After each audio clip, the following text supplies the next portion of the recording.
And society kind of squeezes it out of us. It discourages us from improvising. But in a way, whenever you talk to someone, you are improvising. Every one of us has been in a conversation where we've said a sentence for the first time in our lives, right? We're using a vocabulary of words and ideas that we've built up, but then we can rearrange those ideas in different ways to let people know how we feel in the moment.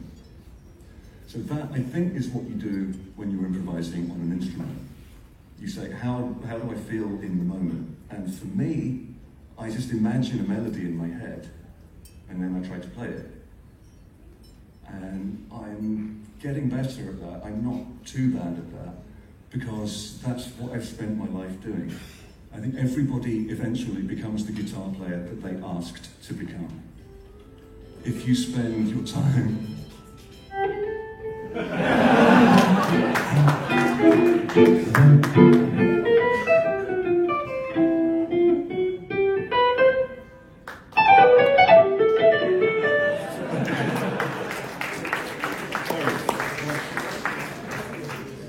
yeah, I think it's helpful when you're learning your instrument to try to keep a connection between what you're playing and what you're hearing in your head. So this works in two ways. One of them is, even if you're playing something that you know,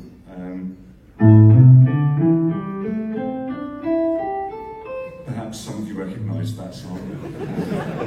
If you get into the habit of singing it internally as you play it, after a while it will start to feel like something magical is happening, where you sing the note first and then nanoseconds later your fingers make that same sound. And in a weird way, it makes you feel more connected to and more responsible for the sounds that you're making. I hope some of this makes sense. The other thing you can do is just listen to as much music as you can and try to copy it all. Try and transcribe it as efficiently as you can. Because that gives you a certain skill of translating sounds onto your instrument. You use all the music in the world to practice that skill. And then one day, when you imagine this amazing lick in your head, you go, hang on a minute, I know how to copy what's in my head and make my instrument do it. So I always like to feel responsible for the notes I play. Everything I play is not an accident or a rehearsed shape. It's a sound that I heard up here first. So if you spend your life trying to be that kind of player, that's the kind of player you will become.